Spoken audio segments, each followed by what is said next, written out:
हरिः ओम्। यावदर्पयति द्रव्यं तावद्भवति बान्धवः। अर्जितं तु धनं सर्वे भुञ्जन्ते बान्धवा सदा। दुःखमेकतमो मूढस्तपापफलमश्नुते। मनुष्य जब तक कमाकर धन देता है तभी तक लोग उसके भाई बंधु बने रहते हैं और उसके कमाए हुए धन को सारे बंधु बांधव सदा भोगते रहते हैं। किंतु मूर्ख मनुष्य अपने किए हुए पाप के फलस्वरूप दुख को अकेला ही भोगता है। इति ब्रुवाणं तं ऋषिं विमृश्य भयविह्वलः। कलिकः प्राञ्जलिः प्राह क्षमस्वेति पुनः पुनः।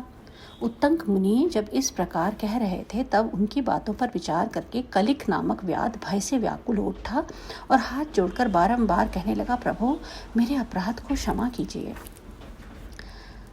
तत्संगस्य प्रभावेण हरिसन्निधिमात्रतः गतपापो लुब्धकश्च सानुतापो भवद्ध्रुवम्। उन महात्मा के संग के प्रभाव से तथा भगवान के सानिध्य मिल जाने से उस लुब्धक के सारे पाप नष्ट हो गए तथा उसके मन में निश्चय ही बड़ा पश्चाताप होने लगा। मया कृतानि पापानि महान्ति सुबहूनि च तानि सर्वाणि नष्टानि विप्रेन्द्र तव दर्शनात्।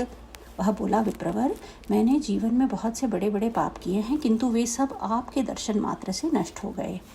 अहं वै पापधीर्नित्यं महापापं समाचरं कथं मे निष्कृतिर्भूयात् कम्यामि शरणं विभो। प्रभु मेरी बुद्धि सदा पाप में डूबी रहती थी। मैंने निरंतर बड़े बड़े पापों का ही आचरण किया है। उनसे मेरा उद्धार किस प्रकार होगा? मैं किसकी शरण में जाऊं?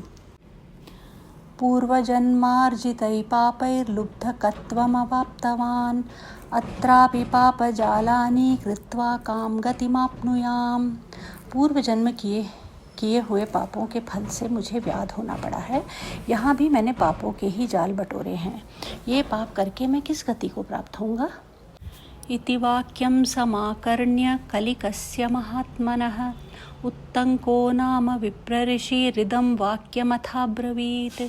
महामना कलिक की यह बात सुनकर ब्रह्मर्षि उत्तंक इस प्रकार बोले। उत्तंक उवाच साधु साधु महाप्राज्ञमतिस्ते विमलोज्ज्वला यस्मात् संसार दुःखानां नाशोपायमभीप्ससि।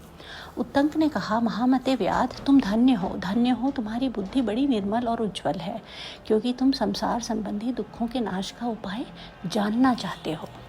चैत्रे मासि सिते पक्षे कथा रामायणस्य च नवाह्ना किल श्रोतव्या भक्तिभावेन सादरं यस्य श्रवणमात्रेण सर्वपापै प्रमुच्यते। चैत्र मास के शुक्ल पक्ष में तुम्हें भक्ति भाव से आदरपूर्वक रामायण की नवाह कथा सुननी चाहिए। उसके श्रवण मात्र से मनुष्य समस्त पापों से छुटकारा पा जाता है। तस्मिन् क्षणे सौ कलिको लुब्धकोवीतकल्मषः रामायणकथां श्रुत्वा सत्यपञ्चत्वमागतः। उस समय कलिक व्याध के सारे पाप नष्ट हो गए। वह रामायण की कथा सुनकर तत्काल मृत्यु को प्राप्त हो गया।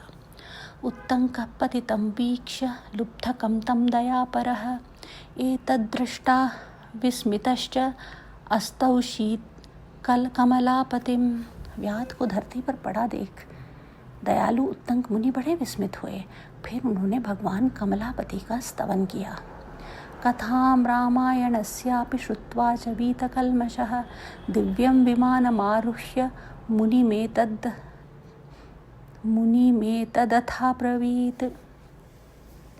रामायण की कथा सुनकर निष्पाप हुआ व्याध दिव्य विमान पर आरूढ़ हो उत्तंक मुनि से इस प्रकार बोला। विमुक्तस्त्वप्रसादेन महापातकसङ्कटात् तस्मान्नतोऽस्मि ते विद्वन् यत्कृतं तत्क्षमस्व मे। विद्वन आपके प्रसाद से मैं महापातकों के संकट से मुक्त हो गया, अतः मैं आपके चरणों में प्रणाम करता हूँ। मैंने जो किया है मेरे उस अपराध को आप क्षमा कीजिए। सूत उवाच इत्युक्त्वा देवकुसुमैर्मुनिश्रेष्ठमवाकिरत् प्रदक्षिणात्रयं कृत्वा नमस्कारं चकारः। सूची कहते हैं, ऐसा कहकर कलिक ने मुनि श्रेष्ठ उत्तंक पर देव कुसुमों की वर्षा की और 3 बार उनकी परिक्रमा करके उन्हें बारंबार नमस्कार किया। ततो विमानमारुह्य सर्वकामसमन्वितम् अप्सरोगणसंकीर्णं प्रपेदे हरिमन्दिरं तत्पश्चात अप्सराओं से भरे हुए संपूर्ण मनोवांछित भोगों से संपन्न विमान पर आरूढ़ होकर वह श्री हरि के परम धाम में जा पहुंचा। तस्मात् शृणुध्वं विप्रेन्द्रा कथां रामायणस्य च चैत्रे मासि सिते पक्षे श्रोतव्यं च प्रयत्नतः नवान्हा किल रामस्य रामायणकथामृतम्। अतः विप्रवरों, आप सब लोग रामायण की कथा सुने। चैत्र मास के शुक्ल पक्ष में प्रयत्नपूर्वक रामायण की अमृतमयी कथा का नवाह पारायण अवश्य सुनना चाहिए। तस्माद्रुतुषु सर्वेषु हितकृद्दरिपूजकः इप्सितं मनसा यद्यत् तदाप्नोति न संशयः। इसलिए रामायण सभी ऋतुओं में हितकारक है। इसके द्वारा भगवान की पूजा करने वाला पुरुष मन से जो जो चाहता है उसे निस्संदेह प्राप्त कर लेता है। सनत कुमार यत्पुष्टं तत्सर्वं गदितं मया रामायणस्य माहात्म्यं किमन्यत् श्रोतुमिच्छसि। सनत कुमार, तुमने जो रामायण का महात्म्य पूछा वह सब मैंने बता दिया, अब और क्या सुनना चाहते हो। इति श्री स्कंदपुराणे उत्तरखंडे नारद सनत कुमार संवादे रामायण महात्म्ये चैत्र मास फलानुकीर्तनम नाम चतुर्थोऽध्यायः। इस प्रकार श्री स्कंद पुराण के उत्तरखंड में नारद सनत कुमार संवाद के अंतर्गत रामायण महात्म्य के प्रसंग में चैत्र मास में रामायण सुनने के फल का वर्णन नामक चौथा अध्याय पूरा हुआ। हरि ओम।